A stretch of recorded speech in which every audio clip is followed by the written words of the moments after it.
Hello guys, welcome back with another movie. हम देखने वाले हैं दीवारा। यस, दीवारा मूवी बहुत ही ज़्यादा इमरान कह रहे हैं कि अच्छी है। तो अब मुझे तो पता नहीं इनमें कौन कौन सी। मुझे भी पता नहीं है कि इतनी ज़्यादा अच्छी है कि नहीं, लेकिन न्यू आई थी तो मैं अच्छी इसलिए कह रही हूँ कि इसमें जूनियर NTR हैं जो कि RRR मूवी में हीरो में थे। हाँ, उनकी मूवीज अच्छी ही होती हैं। और साथ में सैफ अली खान है इसमें नज़र आएंगे। तो अब स्टोरी क्या होती है, किस तरह की होती है, ये तो बाद में पता चलेगा, लेकिन हम करते हैं स्टार्ट और आगे आगे फिर देखते हैं। हाँ, प्ले करते जल्दी से। चलें जी, प्ले। ये टॉप ऑर्डर की इमरजेंसी मीटिंग है, हाईएस्ट प्रायोरिटी। गृह मंत्री और रॉ चीफ भी हमें थोड़ी देर में ज्वाइन करेंगे। Subject sir? आई थिंक यति।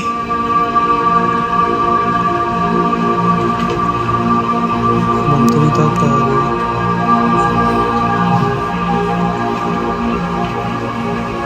जैसा कि आप सब लोग जानते हैं, इस साल हम क्रिकेट वर्ल्ड कप होस्ट कर रहे हैं। अगले महीने ओपनिंग सेरेमनी है। 12 टीमें और 3 देशों के लीडर्स हमारे गेस्ट बन के आ रहे हैं, बट शायद कुछ बुरा भी हो सकता है। गैंगस्टर भाई दया और यति। पिछले महीने दया के दुबई बैंक में अरब देशों से पैसे आए हैं, लार्ज अमाउंट्स। नेक्स्ट मंथ हमारे इवेंट में दया और उसका भाई यति कुछ बड़ा हादसा प्लान कर रहे हैं। खुफिया सूत्रों का इशारा किसी बड़ी मुसीबत की तरफ है। Daya is not in the radar. यहाँ के सारे काम उसका भाई यति संभालता है। हमें यति को तुरंत पकड़ना चाहिए। सर, हमारे पास स्पेशल टास्क फोर्स है शिवम। पिछले 3 साल से ये यति के ऑपरेशंस पर नजर रखे हुए हैं। तो शिवम, यति के बारे में कोई जानकारी? सच कहूं तो कुछ भी नहीं सर।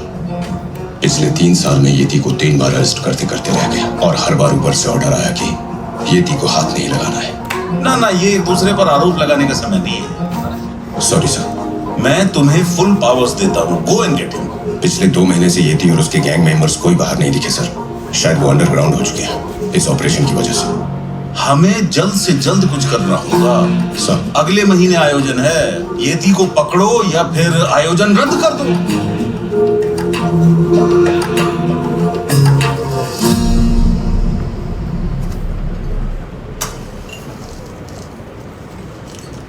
उस साले यति को हाथ से निकल जाने दिया। पता नहीं अब वो कहाँ होगा। गैंग का एक भी मेंबर नहीं मिलेगा। एक आदमी है, यति के गैंग का नंबर 2 राणे। उसकी एक गर्लफ्रेंड है। अंडरग्राउंड होने से पहले वो माहिम में रेगुलर मिलते थे। अगर वो मिल गई तो राणे भी मिल जाएगा। पक्का? हाँ, वो लड़की उसकी खास है। एक चांस तो मारी गई।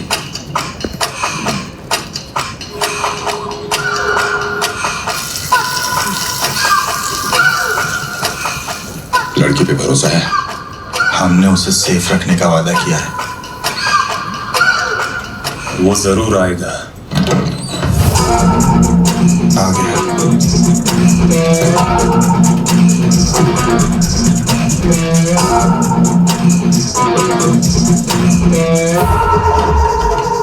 आए बेबे।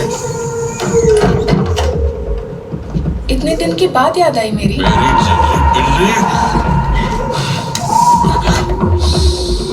मुझे मिस किया? हाँ।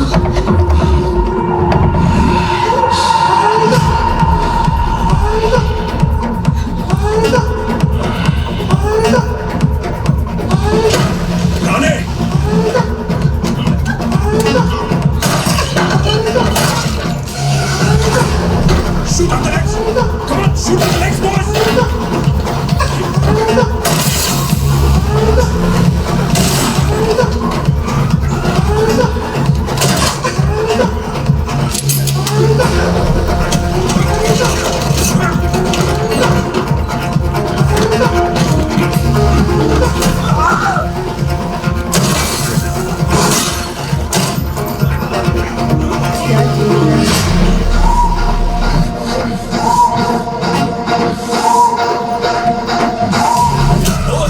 यति कहाँ है? जल्दी बोल। बोल साले। यति कहाँ है? पता नहीं। ये यति के बारे में कुछ नहीं बोलेगा तो इसकी जबान किसी काम की नहीं। तो अगर मैं इसको काट दूं तो कुछ तो शक्ति मिलेगी।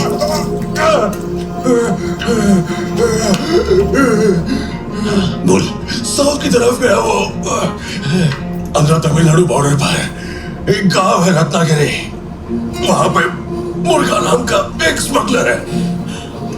वो माल पोर्ट से नहीं बल्कि सीधे समंदर से उठवा लेता है। 3 महीने पहले यति वहां गया था। बोल। तब से वापस ही नहीं आया वो। उसकी बात की कोई इंफॉर्मेशन नहीं है मेरे पास। देखा कितना टॉर्चर करते हैं। हाँ बहुत ज़्यादा।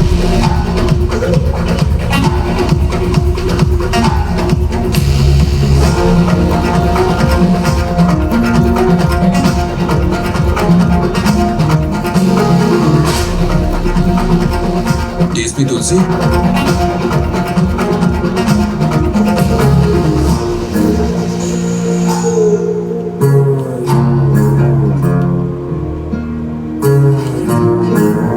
बैठ जाइए। मेरा नाम डैनी है, बॉम्बे बेस्ड स्मगलर हूं। हमारा एक कंसाइनमेंट समुद्र के रास्ते आ रहा है, पोर्ट से निकालना मुश्किल है। एक मुरुगा नाम का स्मगलर, सुना है वो समुद्र के रास्ते माल निकलवा सकता है, लेकिन यहां आके पता चला कि वो मर गया है। यहां आने के बाद जब हमने इंक्वायरी की तो पता चला कि एरिया डीएसपी तुलसी मुरुगा की बहुत हेल्प करता था।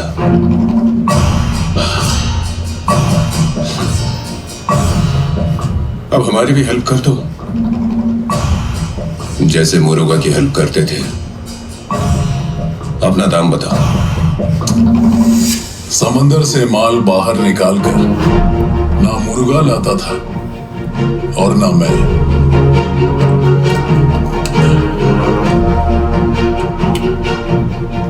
वहां सामने जो पर्वत दिखाई दे रहा है उस पर 4 गांव बसे हैं। उस पूरे इलाके को लाल समंदर कहते हैं। समंदर से सब कुछ निकाल के लाते हैं वहां के लोग। वहां किससे मिलना है? भाईरा। भाईरा। वैसे तुझे क्या लगा, एक पुलिस वाला दूसरे पुलिस वाले को नहीं पहचानेगा? और एक बात, लाल समंदर के लोगों से बच के रहना। वो बन के आया था ना दूसरा। हाँ वही ना, सब पहचान गया आगे से।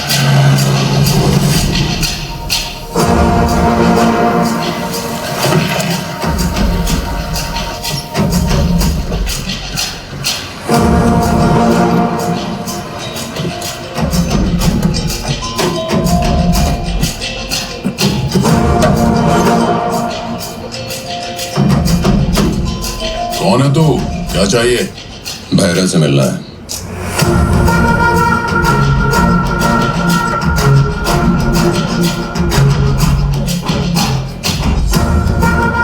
बॉम्बे से तुमसे मिलने आए हैं। एक बहुत ही जरूरी काम है हमारा। एक जहाज आ रहा है विदेश से और बॉम्बे में सामान उतारना बहुत ही मुश्किल है। कल देर रात को वो जहाज गुजरेगा यहाँ से। समंदर के अंदर घुस के आधी रात को सिर्फ तुम लोग ही मेरा माल निकाल सकते हो। ये सब काम हमने कब का छोड़ दिया? काम छोड़ दिया मगर आता तो है। मेरे लिए फिर शुरू कर दो।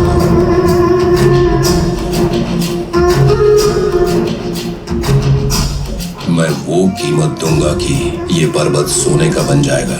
ओ सुन बे, जहां से आया वहीं चला जा। क्या हुआ? प्यार से समझ में नहीं आ रहा? शहर से बहुत दूर रहते हो। इस वीराने में मार के गाड़ दूंगा तो किसी को पता भी नहीं चलेगा। इससे पहले कि तेरा खून बहे, मेरी बात मान जा, नहीं तो पछताएगा।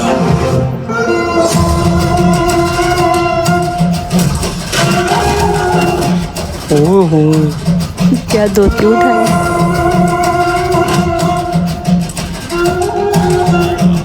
हमारे लाल समंदर पर खड़े होकर खून बहाने की बात करता है। और मारना हमारे खून में बहता है। ये लोग यति के बारे में पक्का जानते हैं। किसी को पकड़ के इंफॉर्मेशन निकालनी है।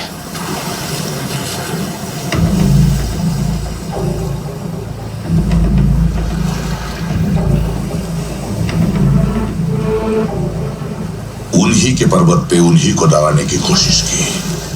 कौन हो तुम?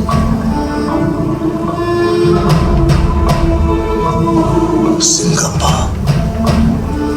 जिस पर्वत से उतरे हो उसी के पूरब में रहता हूं। मैं यहाँ एक काम के लिए आया हूं। तुम बड़े हो, शायद तुम उन लोगों को मना सकते हो। चलो नाव निकाल नागा। बड़ी बात नहीं है इनके लिए माल निकलवाना। ये पूरी जगह तो हीरो की खान की तरह है। तो फिर मैं ये कैसे मानूं कि तुम लोगों ने ये काम छोड़ दिया? अपने लोगों को बोलो जो चाहिए मैं उन्हें दूंगा, बस मेरा ये काम करवा दो, ठीक है?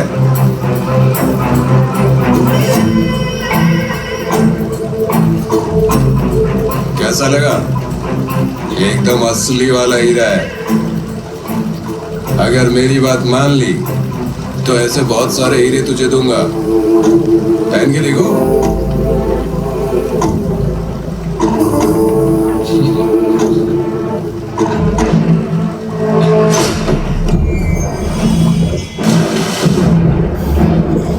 सर पकड़ा गया।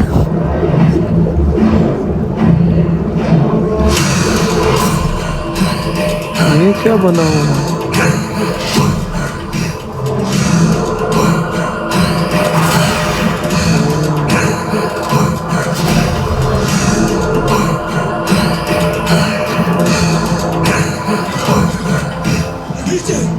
क्या था?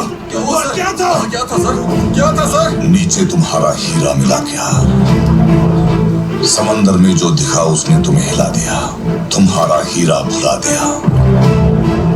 यही है वो डर कि चाहे तुम जैसे कितने भी लोग आए, चाहे जितनी भी दौलत बिछाए, यहाँ के लोग इस समंदर में उतरने की हिम्मत नहीं करेंगे।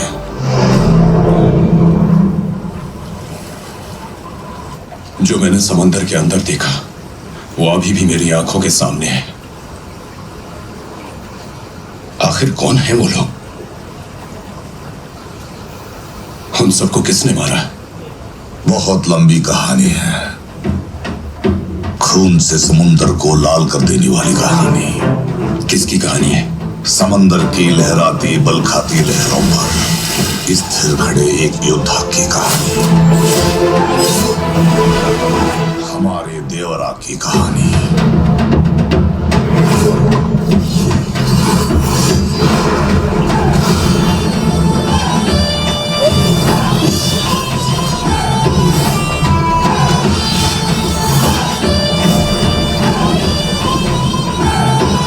डर को पार करना है तो देवों की कहानी सुनो।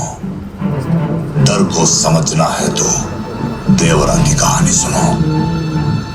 कई बरस पहले इस पर्वत के पीछे एक राज्य था।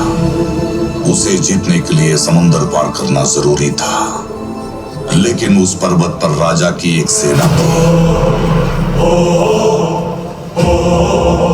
हर कोने से चुन चुन कर सजाई हुई एक सेना। ना जात ना धर्म, डर सरासा भी नहीं। शस्त्र उनका भगवान था, साहस उनका शस्त्र। रात दिन पर्वत के वीर समुंदर की रक्षा करते रहे। शत्रुओं के खून से सैकड़ों बार लाल हुआ ये समुंदर, इसलिए अब लाल समुंदर कहलाता है। राज्य उजड़ गए। समुंदर पार से आए हुए फिरंगी देश की संपत्ति को लूट कर ले जाने लगे। सेना से ये देखा नहीं गया।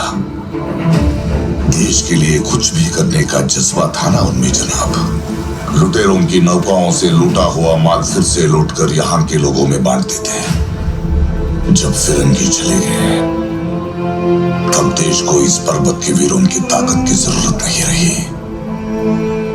उनकी जरूरतों के बारे में सोचने वाला एक भी इंसान नहीं रहा। इन परिवारों की भूख का फायदा उठाया कुछ लालची लोगों ने। फ़ायदा उठाया कुछ लालची लोगों ने। अंकल अब स्टोरी बता रहा है, मज़ा आ रहा है ना स्टार्ट होते ही। बहुत ज़्यादा यार, मुझे लगा कि ऐसे नखरे कर रही हैं वो लोग और बताना नहीं चाहते कि कौन है, कहीं डर रहे हैं कि पुलिस है, लेकिन इस भी लेकिन भाई डर क्या, बहुत बड़ा डर है। हाँ। समुंदर के अंदर लाशें ही लाशें, स्केलेटन बनी पड़ी। हाँ मतलब वाकई इनका कोई ऐसा बॉस है जिसने, बॉस क्या, इनका कोई ऐसा आया होगा जिसने सबको डरा दिया और सबको मार डाला, उनके ऊपर राज किया होगा। तो वही वाकई में बहुत ज़्यादा दहशत है। और वो जो समंदर के नीचे वाला सीन था ना, वाकई बहुत हॉरर था। और सैफ अली खान की एंट्री बहुत ज़्यादा मज़े की थी, धोती बांध के और ऐसे पकड़ा उनको, तो बड़ा अच्छा लग रहा है। अब देखते हैं कि मेन स्टोरी क्या है, मतलब कौन है दीवारा, तो देखते हैं फिर क्या होता है। हाँ जी, फर्स्ट पार्ट बड़ा कमाल का था, तो जो गुल ने कहा वही था। तो बाकी आपको अच्छा लगा तो लाइक करो और जल्दी से कमेंट करो नेक्स्ट पार्ट। आप कमेंट करोगे, लाइक करोगे, फिर ही आएगा। तो अच्छा लगा लाइक करो, फिर मिलते हैं। मेरी इजाज़त, बाय।